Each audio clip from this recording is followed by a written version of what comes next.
Avis vascular centre మన దేశంలోనే the best varicose vein hospital.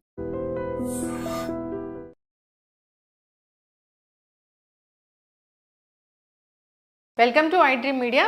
So మహిళల్లో హార్ట్ అటాక్ అంటే ఈ మధ్యకాలంలో ఈ కేసులు ఎక్కువగా నమోదవుతున్నాయి. మహిళల్లో హార్ట్ అటాక్ అనేది ఎక్కువగా చూస్తున్నామని చెప్తూ ఉన్నారు. దీంట్లో వాస్తవం ఎంత? మహిళలకి హార్ట్ అటాక్ వస్తే అసలు ఎలాంటి లక్షణాలు కనిపిస్తాయి? సో ఎలా గుర్తించాలి? టెస్ట్లు అంటే ఏమున్నాయి? మహిళల్లో హార్ట్ అటాక్ రాకుండా ఎలాంటి జాగ్రత్తలు తీసుకోవాలి? పూర్తి వివరాలు తెలుసుకుందాం. మనతో పాటు ఉన్నారు ప్రముఖ ఇంటర్వెన్షనల్ కార్డియాలజిస్ట్ డాక్టర్ ముఖర్జీ గారు. డాక్టర్ గారు నమస్తే అండి. నమస్తే అండి. డాక్టర్ గారు, జనరల్గా హార్ట్ అటాక్ గురించి మాట్లాడుకుంటే మెన్లో మాట్లాడతాము, కానీ విమెన్లో అప్పుడప్పుడు అడపదడప కేసులు అనేది మనం మాట్లాడాము. అయితే ఇప్పుడు ఉమెన్లో కూడా ఎక్కువగా కేసులు నమోదవుతున్నాయి, హార్ట్ అటాక్ ఎక్కువగా వస్తుంది అంటున్నారు. నిజమేనా డాక్టర్ గారు? అంటే ఉమెన్ లోపల హార్ట్ అటాకే ఒక ప్రధానమైన కారణం మరణానికి. ఉమెన్లో కూడా మరణానికి ప్రధానమైన కారణం కార్డియోవాస్కులర్ డిసీజే. కాకపోతే మెన్ కన్నా లేట్గా వస్తుంది విమెన్లో. అంటే మెన్కి 50 years అప్పుడు అలా వస్తే ఉమెన్కి 60 years అప్పుడు వస్తుంది. సో ఇప్పుడు ఏమవుతుందంటే స్లోగా ఆ అంతరం కూడా తగ్గిపోతుంది. ఉమెన్కి కూడా కొంచెం తొందరగా రావటం, ఉమెన్కి కూడా ఎక్కువ రావటం. మొన్న ఒక 31-year-old లేడీకి హార్ట్ అటాక్ వస్తే స్టెంట్ చేయడం జరిగింది. అంటే తక్కువ వయసులో హార్ట్ అటాక్లు రావడం అనేది మేల్స్లో ఎక్కువ చూసేవాళ్ళం. ఈ మధ్య విమెన్లో కూడా ఎక్కువ అవుతా ఉంది, ఖచ్చితంగా పెరుగుతా ఉంది. ఎక్కడ తేడా వచ్చింది డాక్టర్ గారు? అంటే అన్నీ మనకు తెలిసిన విషయాలే, కొత్తగా వచ్చిన తేడాలు ఏమి లేవు. అంటే డయాబెటీస్ రేట్స్ పెరగడం అనేది లేడీస్లో ఒకటి ఇంపార్టెంట్గా మనం అర్థం చేసుకోవాలి. యూజువల్గా లేడీస్లో ఎట్లా ఉంటుందంటే ఆ హార్మోనల్ ప్రొటెక్షన్ ఉంటుంది.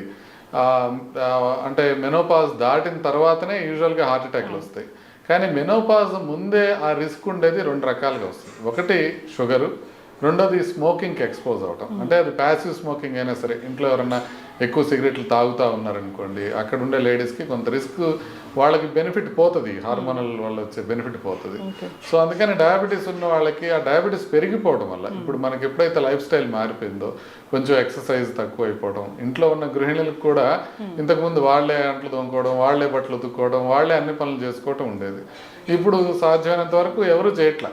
సో ఒక వాషింగ్ మిషన్ ఉంటుంది, ఒక ఫ్లోర్ క్లీనర్ ఉంటుంది, లేకపోతే ఒక మెయిడ్ ఉంటుంది. బట్ ఎవరికి పని అనేది ఎక్కువ లేదు, ఈజీ అవైలబిలిటీ ఆఫ్ ఫుడ్. ఇంతకుముందు ఏమైంది, లేడీస్కి కొంచెం లాస్ట్లో తినడం అట్లా ఉండేది.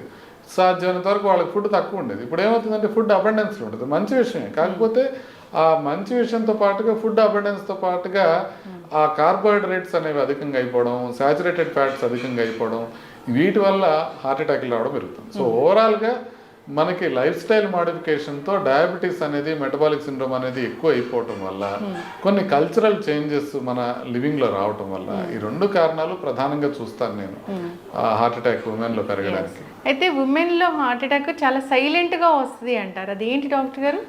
అవునండి. ఇప్పుడు మనం మామూలుగా హార్ట్ అటాక్ అంటే ఏమనుకుంటాం, ఛాతీ మధ్య భాగంలో వస్తుంది, నడిస్తే ఎక్కువ అవుతుంది, లేకపోతే తగ్గుతుంది, విపరీతంగా నొప్పి వచ్చి ఇమీడియట్గా చూడగానే అందరికీ అర్థమైపోతుంది, ఏదో హార్ట్ అటాక్ ఉంది, ఇమీడియట్గా దీన్ని తీసుకోవాలి. లేడీస్లో ఈ రకంగా రాదు. లేడీస్లో ఏ విధంగా వస్తుంది అని అంటే కొంచెం ఆయాసం రావడం, లేకపోతే కొంచెం బ్యాక్ ఏక్ రావడము, కొంచెం గ్యాస్ లాగా రావడము, ఆ సిమ్టమ్సే డిఫరెంట్గా ఉంటాయి. అంటే వాళ్ళు ఎక్స్ప్రెస్ చేయడంలో డిఫరెంట్ అని కాదు, సిమ్టమ్సే కొంచెం డిఫరెంట్గా ఉంటాయి. సో మేల్స్కి వచ్చినట్టుగా అట్లా క్లాసిక్గా రావు, కొంచెం డిఫరెంట్గా వస్తాయి. అందుకనే లేడీస్లో గుర్తుపట్టడం కష్టం అయిపోతుంది. సైలెంట్ హార్ట్ అటాక్స్ కూడా లేడీస్లో ఎక్కువ. నార్మల్గా సైలెంట్ హార్ట్ అటాక్స్ డయాబెటీస్ ఉన్న వాళ్ళకి, హైపర్ టెన్షన్ ఉన్న వాళ్ళకి, ఏజ్ ఎక్కువ అట్లా ఉంటుంది. అట్లాగే లేడీస్లో కూడా సైలెంట్ హార్ట్ అటాక్స్ ఎక్కువ వస్తాయి. సో దాంతోపాటుగా ఈ లక్షణాలు ఉంటాయి అన్నమాట, డిఫరెంట్గా వస్తాయి కొంచెం. ఎస్పెషల్లీ షుగర్ ఉన్న లేడీస్లో అసలు చాలాసార్లు హార్ట్ అటాక్ వచ్చిందనేది తెలియకపోవచ్చు. సో అందుకనే ముందుగా చెకప్ చేసుకోవడం, కొంచెం ఎక్కువగా ఆలోచించడం. అంటే ఇప్పుడు మనం ఏంటంటే లేడీ అనగానే 35 years లేడీ వచ్చింది, ఆవిడకి చెస్ట్ పెయిన్ అనగానే ముందు కార్డియాలజిస్టులు, ఫిజిషియన్స్ అందరూ కూడా ఈవికి ఏదో గ్యాస్ అయి ఉంటుంది, ఈవికి హార్ట్ అటాక్ అయి ఉండదు అనేది ముందే ఒక అభిప్రాయానికి వస్తారు. అందుకని డయాగ్నోసిస్ కూడా కష్టం అయిపోతుంది. సస్పెషన్ తక్కువ ఉంటుంది కాబట్టి డయాగ్నోసిస్ కష్టం అవుతుంది. సో అందుకే ట్రీట్మెంట్ కూడా డిలే అవుతుంది.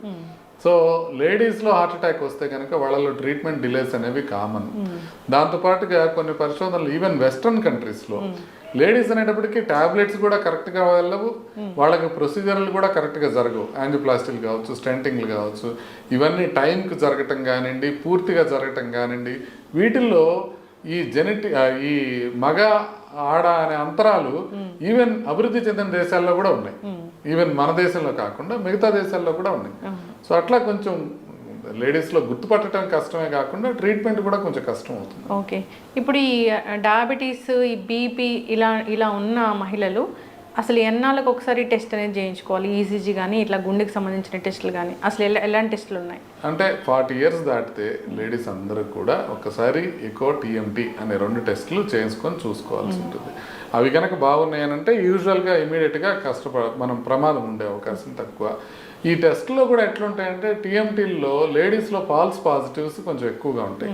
ఫాల్స్ పాజిటివ్ అంటే ఏంటంటే టీఎంటీ అబ్నార్మల్ ఉంటుంది కానీ యాంజియోగ్రామ్ నార్మల్ ఉంటుంది. అంటే వాళ్ళలో బ్లాక్స్ లేకపోయినా కూడా టీఎంటీ అబ్నార్మల్ వస్తుంది. దీన్ని ఫాల్స్ పాజిటివ్ అంటారు.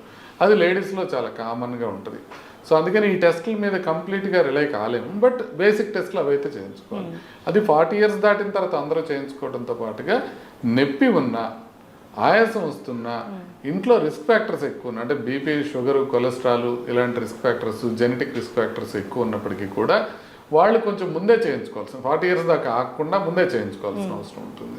సో సిమ్టమ్స్ ఉన్నా, రిస్క్ ఫ్యాక్టర్స్ ఉన్నా, 40 years దాటినా ఈ 3 సందర్భాల్లోనూ లేడీస్ మెయిన్ ఈ 2 టెస్టులు ఎకోను టీఎంటీ 2 చూసుకుంటే సరిపోతుంది. ఓకే, అయితే ఇప్పుడు 30-35 years వాళ్ళకి హార్మోన్స్ అనేవి మమ్మల్ని ఏదైతే ప్రొటెక్ట్ చేస్తాయో అవి ప్రొటెక్ట్ చేయవా ఈ హార్ట్ అటాక్ నుంచి? అయితే అంటే ప్రొటెక్ట్ చేస్తాయి. అందుకే మెనోపాజ్ వరకు ఈ ఏజ్లో ఉన్న వాళ్ళకి హార్ట్ అటాక్లు తక్కువ వస్తాయి. కాకపోతే ఈ 2 కారణాలతో షుగర్ ఉన్నా కూడా అది నలిఫై అయిపోతుంది. అట్లాగే ప్యాసివ్ స్మోకింగ్ ఉన్నా, యాక్టివ్ స్మోకింగ్ చాలా తక్కువ ఇంకా లేడీస్లో, బట్ ప్యాసివ్ స్మోకింగ్ ఉన్నా కూడా అది నలిఫై అయిపోతుంది. అట్లా కాకుండా కొన్ని వేరే ఫ్యాక్టర్స్ ఉన్నాయనుకోండి, వాళ్ళకి కొలెస్ట్రాల్ ఉండొచ్చు, బీపీ ఉండొచ్చు, ఒబెసిటీ ఉండొచ్చు, మానసిక ఒత్తిడి ఉండొచ్చు, ఇవన్నిటితో కూడా రిస్క్ పెరుగుతుంది. సో రిస్క్ ఫ్యాక్టర్స్ లేకపోతే సంగతి ఇది మనకి హార్మోనల్ ప్రొటెక్షన్. రిస్క్ ఫ్యాక్టర్స్ ఉన్నప్పుడు హార్మోనల్ ప్రొటెక్షన్ అంత బాగా పనిచేయదు. సో అందుకని వచ్చే అవకాశం ఉంటుంది.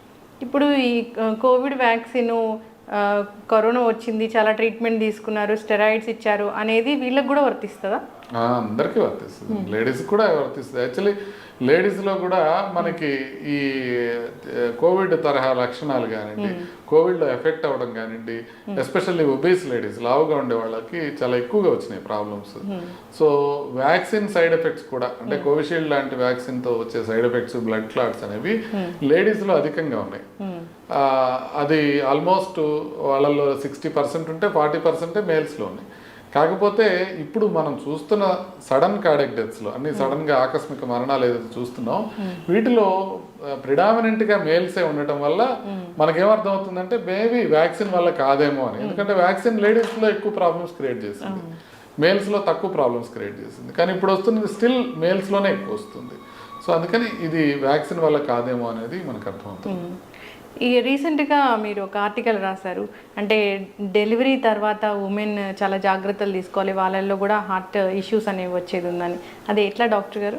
అంటే లేడీస్కి మాత్రమే స్పెసిఫిక్ కొన్ని జబ్బులు ఉంటాయి. దాంట్లో ఇది ఒకటి కామన్ జబ్బు అనమాట. దాన్ని పెరిపార్టమ్ కార్డియోమయోపతి అంటారు. పెరిపార్టమ్ కార్డియోమయోపతి అంటే డెలివరీ అయ్యే 1 నెల ముందు కానీ, ఒక 3 నెలల తర్వాత కానీ సడన్గా గుండె వీక్ అయిపోతుంది. పోలియో వస్తే మజిల్ ఎట్లా వీక్ అయిపోతుందో గుండె కండరం అట్లా వీక్ అయిపోతుంది. ఎవరిలో వస్తుందో ఎవరిలో రాదనేది జెనెటిక్ ఇన్ఫ్లుయెన్స్ మీద ఆధారపడి ఉంటుంది, మనం కంప్లీట్గా చెప్పలేము. సో అలా వస్తే కనుక ఇమీడియట్గా వాళ్ళకి ఆయాసం రావటము, పడుకుంటే ఆయాసం ఎక్కువైపోవడం, దగ్గు రావటము, కాళ్ళు వాపులు రావటం, ఇట్లాంటి సమస్యలు వస్తాయి. అలాంటివి వచ్చినప్పుడు ఒక్కసారి ఎకోకార్డియోగ్రామ్ చేసి చూసుకుంటే ఒకవేళ పంపింగ్ వీక్గా ఉంటే ప్రెగ్నెన్సీ వల్ల వచ్చిన ప్రాబ్లం కింద మనం దాన్ని భావించాలి. దాన్ని పెరిపార్టమ్ కార్డియోమయోపతి అంటారు. అలా ఉంటే కనుక దానికి ట్రీట్మెంట్ తీసుకుంటే చాలా మంది రికవర్ అయిపోతారు. మోర్ దాన్ 60% ఏమీ ప్రాబ్లం లేకుండా రికవర్ అయ్యే ఛాన్సెస్ ఉంటాయి. ఒక 40% మాత్రం కొంచెం పంపింగ్ ఇంప్రూవ్ కాకపోయినా, లేకపోతే డిటరేట్ అయినా అయ్యే అవకాశం ఉంటుంది.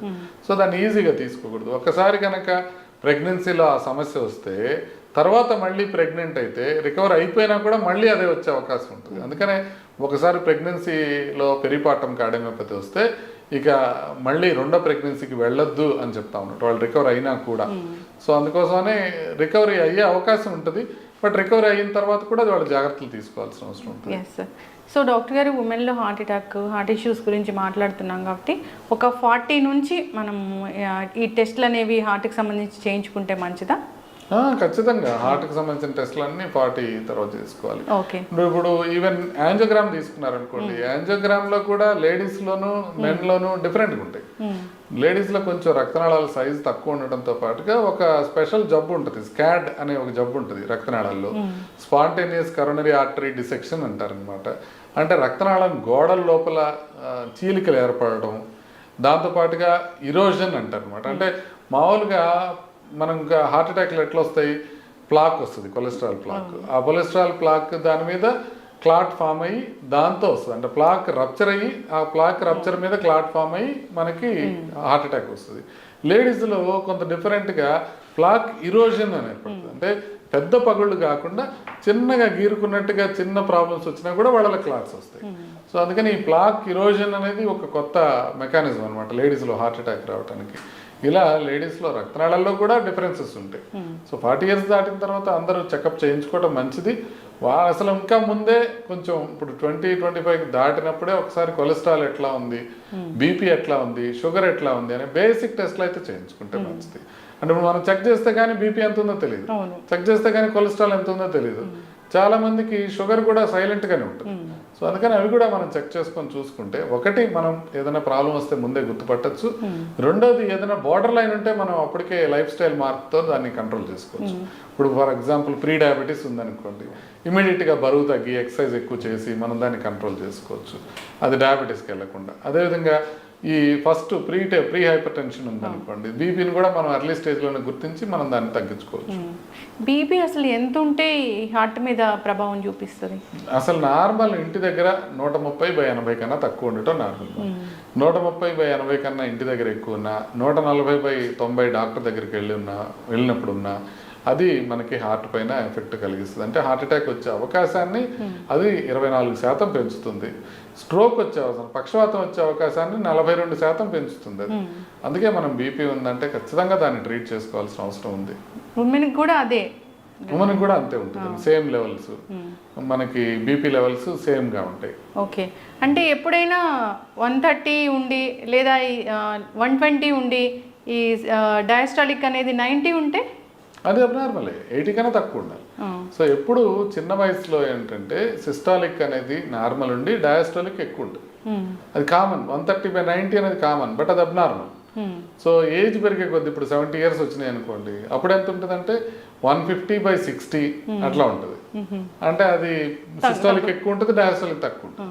వాళ్ళకి ట్రీట్ చేయడం ఇంకొక ప్రాబ్లం, ఎందుకంటే వాళ్ళకి సిస్టాలిక్ ట్రీట్ చేద్దామని ట్రై చేస్తే డయాస్టాలిక్ పడిపోతూ ఉంటుంది. సో అందుకని ఆ జాగ్రత్తలు తీసుకొని డయాస్టాలిక్ పడిపోకుండా వాళ్ళకి ట్రీట్ చేయాలి. ఓకే. అయితే డాక్టర్ గారు, ఈ కార్డియాక్ అరెస్ట్ అని చెప్తారు కదా, హార్ట్ అటాక్ వేరు, కార్డియాక్ అరెస్ట్ వేరు కదా, అయితే కార్డియాక్ అరెస్ట్ కూడా ఉంటుందా ఉమెన్లో? కార్డియాక్ అరెస్టే కదా సార్, ఉమెన్లో కూడా ప్రధానంగా చనిపోయే అవకాశం కార్డియాక్ అరెస్ట్. అంటే సడన్ గా ఒక 6 minutes ముందంతా మంచిగా ఉంటారు, అప్పటికప్పుడు హార్ట్ ఆగిపోవడం అట్లా జరుగుతుందా? హార్ట్ అటాక్ వచ్చిన మొదటి గంటలో చనిపోయే అవకాశం చాలా ఎక్కువ ఉంటుంది. మొదటి గంటలో అంటే హార్ట్ అటాక్ వచ్చిన తర్వాత మనం హాస్పిటల్కి వెళ్ళే లోపల చనిపోయే వాళ్ళు చాలా ఎక్కువ మంది ఉంటారు. సో అందుకోసమని హార్ట్ అటాక్ వచ్చినప్పుడు కార్డియాక్ అరెస్ట్ వచ్చే లోపల ముందు హాస్పిటల్కి చేరుకోవాలి. అందుకే హార్ట్ అటాక్ సివియర్ పెయిన్ ఏదైనా వస్తే ఇమ్మీడియట్గా హాస్పిటల్కి రీచ్ అవ్వడం అనేది చాలా ఇంపార్టెంట్. ఓకే.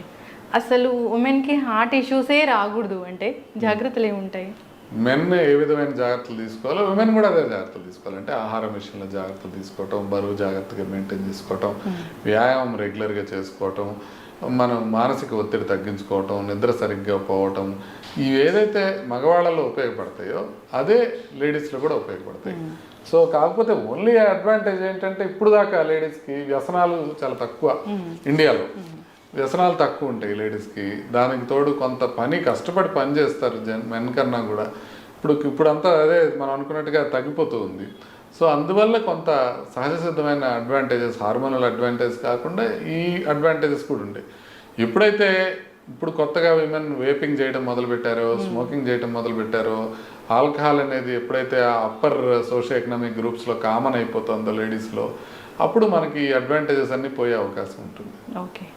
అయితే సిటీ కరోనరీ యాంజియో అని ఆ మధ్య ఎక్కువగా విన్నాము. అది ఒకసారి చేయించుకుంటే 3 ఏళ్ల వరకు భయం లేకుండా ఉంటుందా డాక్టర్ గారు? సిటీ కరోనరీ యాంజియోగ్రామ్ నార్మల్ ఉంటే 5 ఏళ్ల వరకు యూజువల్గా పెద్ద పట్టించుకోవాల్సిన అవసరం ఉంటుంది. సో యూజువల్గా సిటీ కరోనరీ యాంజియోగ్రామ్ నార్మల్ ఉంటే ఈ ప్రాబ్లం వచ్చే అవకాశం తక్కువ. కాకపోతే అట్లనే సిటీ కరోనరీ యాంజియోగ్రామ్లో కాంట్రాస్ట్తో పాటు రేడియేషన్ కూడా ఉంటుంది. సో అందుకని రెగ్యులర్గా అవసరం లేదు, భయపడి చేసుకోవాల్సిన అవసరం లేదు. ప్రెగ్నెన్సీలో చేయకూడదు, సిటీ అనేది చాలా డేంజరస్. సో అందుకోసమని మనం చాలా జాగ్రత్తగా చూసుకొని ఒకవేళ అవసరం అని అనుకుంటే చేసుకోవచ్చు సిటీ కరోనరీ యాంజియోగ్రామ్. ఎస్, చక్కటి ఇన్ఫర్మేషన్ డాక్టర్ గారు. ఉమెన్ తన హెల్త్ గురించి తాను ఆలోచించుకోవాలి. సో ఎప్పుడైనా ఉమెన్ ఎలా ఉంటారంటే ఇంట్లో అందరి హెల్త్ గురించి ఆలోచిస్తారు కానీ తను ఒక టెస్ట్ చేయించుకోవాలన్నా చేయించుకోరు. సో ఫోకస్ పెట్టాలి హెల్త్ మీద. ఖచ్చితంగా తను కూడా హాస్పిటల్ వెళ్ళాలి, టెస్టులు చేయించుకోవాలి. డాక్టర్ని సంప్రదిస్తే తెలుస్తుంది అసలు అవసరమా లేదా అనేది. ఇప్పుడు దాకా లేడీస్ ఎట్లుంటుంది అంటే మనకు బ్రెస్ట్ క్యాన్సర్ ఉందా లేదా, లేకపోతే ప్యాప్స్మియర్ చేయించుకున్నావా లేదా, దీని మీద కాన్సన్ట్రేషన్ ఉంటుంది కానీ హార్ట్ చెకప్ చేయించుకున్నావా లేదా అనే కాన్సన్ట్రేషన్ ఉండదు. ఇప్పటి నుంచి అది కూడా జాగ్రత్తలు తీసుకుంటే బాగుంటుంది. చక్కటి ఇన్ఫర్మేషన్ డాక్టర్ గారు, ఫాలో అవ్వాలని కోరుకున్నామండి. నమస్తే. Sir, one life lesson what medicine has taught you. Whatever you can do without expecting.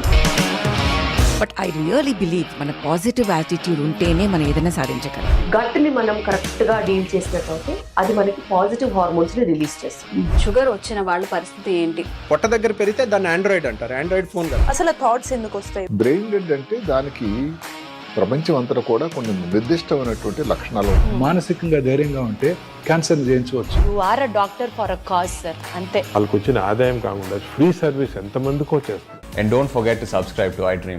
And for more videos, Please subscribe to iDream. Please subscribe to iDream. Please subscribe iDream. And please subscribe to iDream. For more videos, subscribe to iDream. please like, share and subscribe to the channel. Congratulations, iDream. Subscribe to iDream.